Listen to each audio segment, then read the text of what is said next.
ಸೋಮವಾರದಿಂದ ಮತ್ತೆ ನಮ್ಮ ಮೆಟ್ರೋ ಟಿಕೆಟ್ ದರ ಏರಿಕೆ. ಜಾಲತಾಣದಲ್ಲಿ ಮೆಟ್ರೋ ಬಾಯ್ಕಾಟ್ ಅಭಿಯಾನ. ಅಕ್ರಮ ಬಾಂಗ್ಲಾ ವಲಸಿಗರದಂತಹ ಖಾಲಿ ಶೆಡ್ಗಳಿಗೆ ಬೆಂಕಿ. ಈ ಸುದ್ದಿಯನ್ನು ನೋಡೋಣ ಬೆಂಗಳೂರು ನ್ಯೂಸ್ ಟಾಪ್ನಲ್ಲಿ. ಬೆಂಗಳೂರಿಗರಿಗೆ ಒಂದು ಕಾಲದಲ್ಲಿ ವರದಾನವಾಗಿದ್ದ ನಮ್ಮ ಮೆಟ್ರೋ ಇಂದು ದೇಶದಲ್ಲಿ ಅತಿ ದುಬಾರಿ ಸಾರಿಗೆ ಆಗಿದೆ.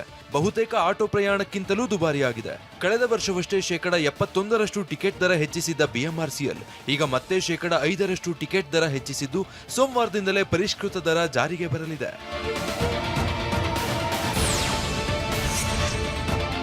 ದೇಶದ ಪ್ರಮುಖ ನಗರಗಳ ಮೆಟ್ರೋ ದರಗಳಿಗೆ ಹೋಲಿಕೆ ಮಾಡಿದ್ರೆ ನಮ್ಮ ಮೆಟ್ರೋ ದುಬಾರಿಯಾಗಿದೆ.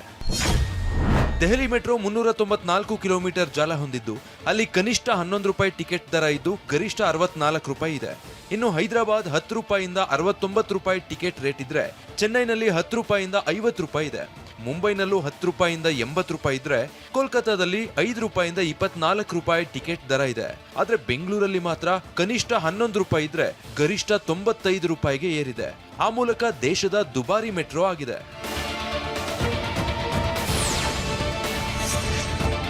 ದರ ಏರಿಕೆ ಖಂಡಿಸಿ ಕನ್ನಡ ಪರ ಹೋರಾಟಗಾರರು ಶಾಂತಿನಗರ ಬಿಎಂಆರ್ಸಿಎಲ್ ಮುಖ್ಯ ಕಚೇರಿ ಮುಂದೆ ವಿನೂತನವಾಗಿ ಪ್ರತಿಭಟಿಸಿದ್ರು. ಟಿಕೆಟ್ ಖರೀದಿ ಮಾಡಲು ನಮ್ಮ ಬಳಿ ಹಣ ಇಲ್ಲ, ಕೋಳಿ, ಅಕ್ಕಿ, ಬೇಳೆ, ದಿನಸಿ ಸಾಮಾನು, ಹಾಲು, ಸೊಪ್ಪು, ಶಾಂಪೂ, ಪೇಸ್ಟ್ ಹಿಡಿದು ಈ ವಸ್ತುಗಳನ್ನ ತಗೊಂಡು ಟಿಕೆಟ್ ನೀಡಿ ಎಂದು ಆಕ್ರೋಶ ವ್ಯಕ್ತಪಡಿಸಿದ್ರು.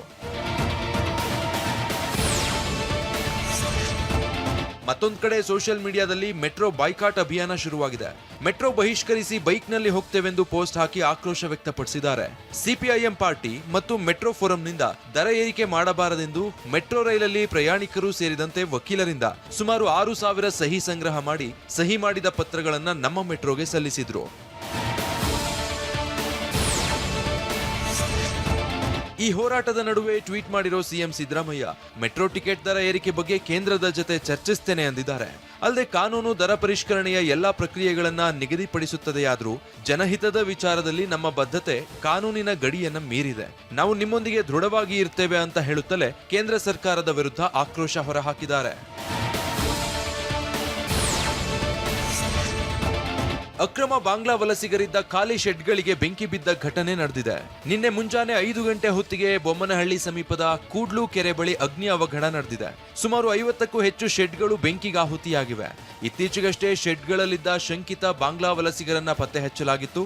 ಸ್ಥಳಕ್ಕೆ 4 ಅಗ್ನಿಶಾಮಕ ಸಿಬ್ಬಂದಿ ತಂಡ ಭೇಟಿ ನೀಡಿ ಬೆಂಕಿಯನ್ನ ನಂದಿಸಿದೆ. ಪ್ರತಿಷ್ಠಿತ ಬಟ್ಟೆ ಮಳಿಗೆಗಳಲ್ಲಿ ಒಂದಾದ ಮಿಸ್ಟರ್ ವೈಟ್ ಬೆಂಗಳೂರಿನ ಮಲ್ಲೇಶ್ವರಂನಲ್ಲಿ ತನ್ನ 60ನೇ ಎಕ್ಸ್ಕ್ಲೂಸಿವ್ ಬ್ರ್ಯಾಂಡ್ ಸ್ಟೋರ್ ಆರಂಭಿಸಿದೆ. ಈ ಮಳಿಗೆಯನ್ನ ಮಿನಿಸ್ಟರ್ ವೈಟ್ ಕ್ಲೋತಿಂಗ್ನ ವ್ಯವಸ್ಥಾಪಕ ನಿರ್ದೇಶಕರಾದ ಪೋತಿರಾಜ್ ಉದ್ಘಾಟಿಸಿದ್ರು. ಇದು ಭಾರತದಲ್ಲಿ 60ನೇ ಮಳಿಗೆ, ಕರ್ನಾಟಕದಲ್ಲಿ 5ನೇ ಮಳಿಗೆ ಹಾಗೂ ಬೆಂಗಳೂರಲ್ಲಿ 2ನೇ ಮಳಿಗೆ ಆಗಿದೆ. ಸಾಂಪ್ರದಾಯಿಕ ಧೋತಿ, ಕಚ್ಚೆ ಪಂಚೆ, ರೆಡಿಮೇಡ್ ಧೋತಿ ಹಾಗೂ ಕಲರ್ ಕಾಂಬೋಗಳು, ಲೆನಿನ್ ಶರ್ಟ್ಗಳು, ಕಾಟನ್ ಶರ್ಟ್ಗಳು ಮತ್ತು ವಿಶೇಷ ಸಂದರ್ಭಗಳಿಗೆ ಪ್ರೀಮಿಯಂ ಫ್ಯಾಬ್ರಿಕ್ಗಳ ಕಲೆಕ್ಷನ್ ಲಭ್ಯವಿದೆ.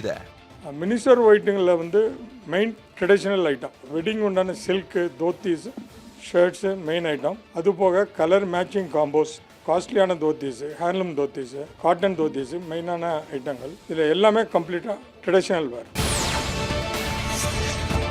ಬೆಂಗಳೂರಿನ ವಿಜಯನಗರದ ಶ್ರೀ ಸಿದ್ಧಗಂಗಾ ಪಬ್ಲಿಕ್ ಶಾಲೆಯ ವಾರ್ಷಿಕೋತ್ಸವ ವಿಜೃಂಭಣೆಯಿಂದ ನಡೆಯಿತು.